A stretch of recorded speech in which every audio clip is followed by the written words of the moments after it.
Star Hills. Selamat mendengarkan. Sore itu, seorang lelaki berkulit sedikit hitam menghampiri seorang pemuda yang sedang menunggu di lobi hotel. Sambil membawa sebuah koper di tangan kirinya, lelaki setengah bayi itu langsung menghampiri pemuda tadi lalu segera membungkuk hormat sembari berkata, "Tuan muda, semuanya sudah dipersiapkan. Di Anda mungkin tidak memerlukan uang, karena uang Anda terlalu banyak.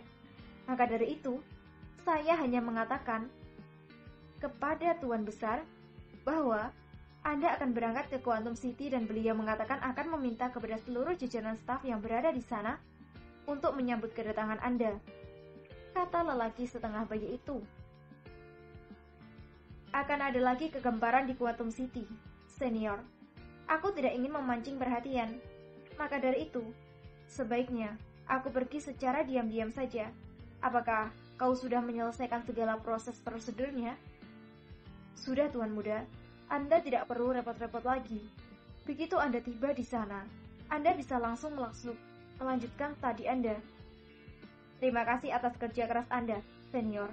Kalau begitu, mari kita berangkat ke Countess Home, lalu menyeberang ke pelabuhan Quantum. Aku akan menanggalkan identitasku dan mulai petualangan yang baru," kata pemuda itu sambil membayangkan bagaimana rasanya pergi ke suatu tempat yang tidak ada orang yang mengenalinya. Pasti itu adalah suatu tantangan yang sangat mengasyikan. "Tuan muda, di sana nanti Anda juga akan mengurus perusahaan. Maksud saya, Anda cukup memantau saja. Ini kunci villa Anda di sana," kata lelaki itu pula. "Apa? Apakah ayahku yang mengatakan seperti itu?" tanya pemuda itu.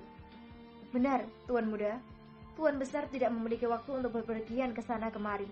Apalagi perusahaan di Quantum City hanyalah perusahaan kecil yang sama sekali tidak dipandang. Namun begitu perusahaan di sana juga memiliki nilai pasar yang lebih rendah. Total nilai pasar perusahaan Future of Company cabang Quantum City ini mencecah 2 miliar USD, kata lelaki itu. "Ayah selalu begitu, tidak pernah membiarkan aku tanpa beban," kata pemuda itu merengut. "Tuan muda, Anda harus berlatih dan terus melatih diri. Waktu begitu cepat berlalu. Jika Anda tidak mengejarnya, maka waktu pasti akan meninggalkan Anda. Membentuk sesuatu itu memang harus dari dini, agar kelak ketika sudah dewasa, Anda menjadi terbiasa. Anda lihat tanaman bonsai di depan sana itu, Tuan muda?" tanya lelaki itu. "Ya, ada apa dengan tanaman itu, senior?" "Anda melihat tanaman itu sangat bagus, bukan? Memiliki bentuk dan keunikan tersendiri. Tapi, apakah Anda tahu berapa lama mereka membentuk tanaman itu sehingga menjadi bonsai yang bagus? Mereka membentuknya dari mulai kecil, sehingga setelah pohon tersebut dapat memiliki bentuk yang bagus. Begitu juga dengan Anda. Jika Anda tidak membiasakan diri dari sekarang, maka jangan menyesal jika kelak Anda tidak mengerti apa-apa." Pemuda itu saat ini berpikir keras tentang apa yang baru saja dikatakan oleh lelaki yang dia panggil dengan sebutan senior itu. Kini, sedikit demi sedikit dia mulai dapat memahami maksud dari ayahnya yang memberikan beban di pundaknya. Terlebih, memang dirinya adalah anak tunggal yang memang harus mengemban amanah di pundaknya. "Baiklah senior, aku mengerti sekarang. Mari kita segera berangkat. Semakin cepat tiba di Countess Home, semakin baik," kata pemuda itu mendahului melangkah keluar dari lobi hotel itu. Macau. Siang itu, di kantor perusahaan milik Rudolf Miller, seluruh jajaran staf di perusahaan itu sedang berkumpul membahas langkah yang akan diambil oleh perusahaan setelah pemilik dari perusahaan tersebut mengalami kecelakaan yang merenggut nyawa. Albert sendiri, yang kini sedang berduka, tidak memiliki waktu untuk larut dalam rasa kehilangan atas meninggalnya sang ayah. Walaupun bagaimanapun, kehidupan harus dilanjutkan. Andai berduka bisa membuat yang mati kembali hidup, maka dia akan berkabung selama-lamanya demi kembalinya sang ayah. Namun, yang sudah mati tidak akan bisa kembali hidup walau menangis darah sekalipun. Hal inilah yang membuat Alban harus segera move on dari kesedihan dan tetap berdiri tegar demi melangsungkan hidup. Kini, sebagai pewaris dari seluruh aset milik mendiang ayahnya, otomatis Albanlah yang menjadi pemilik baru di perusahaan itu.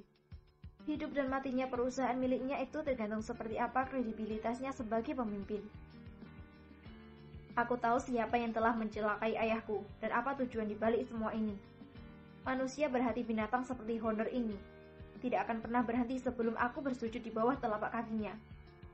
Dia menganggap bahwa kematian ayahnya adalah atas perbuatan dari ayahku. Padahal, memang ayahnya lah yang memiliki banyak musuh di sana-sini. Aku tidak akan diam saja.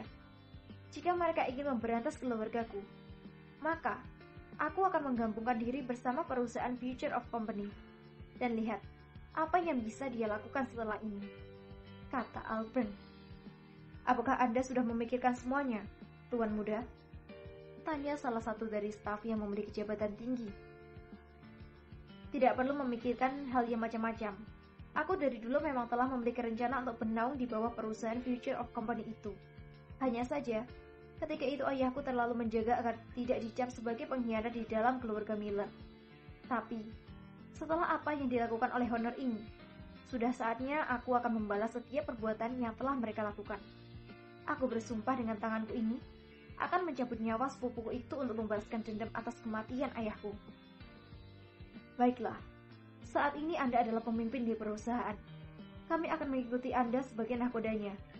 Semoga saja Anda bisa membawa perubahan dan kemajuan besar di dalam perusahaan ini. Siapkan dokumen yang dibutuhkan. Aku akan segera berangkat ke Star Hills. Kemungkinan, aku akan melanjutkan kuliahku di sana. Kalian akan menyertaiku pindah dari Macau ini. Arnold Holding Company tidak bisa lagi memasuki negara ABCDEFG karena pernah tersandung kasus proyek ilegal. Ini kesempatan bagi kita untuk membangun kekuatan, dan kita akan kembali membuat perhitungan dengan Honor ini setelah kita cukup kuat. Paman Renes, pantau terus keadaan di dalam keluarga Miller itu. Kemana mereka akan berinvestasi, dan proyek apa yang akan mereka jalankan. Aku ingin tahu setiap langkah yang mereka ambil. Kemudian, barulah aku bisa mengatur perencanaan untuk menjaga langkah mereka. Kata Albert menceritakan kepada salah satu senior di perusahaan itu bernama Renes. Baik, Tuan Muda. Panggil aku Albert saja. Aku lebih nyaman dengan panggilan seperti itu. Sekarang, aku menunggu kalian mempersiapkan segala yang diperlukan untuk keberangkatanku ke Star Hill. Baiklah, Albert. Kau bisa menunggu. Aku akan menghubungi dirimu setelah semuanya selesai kami urus, kata Rinesh.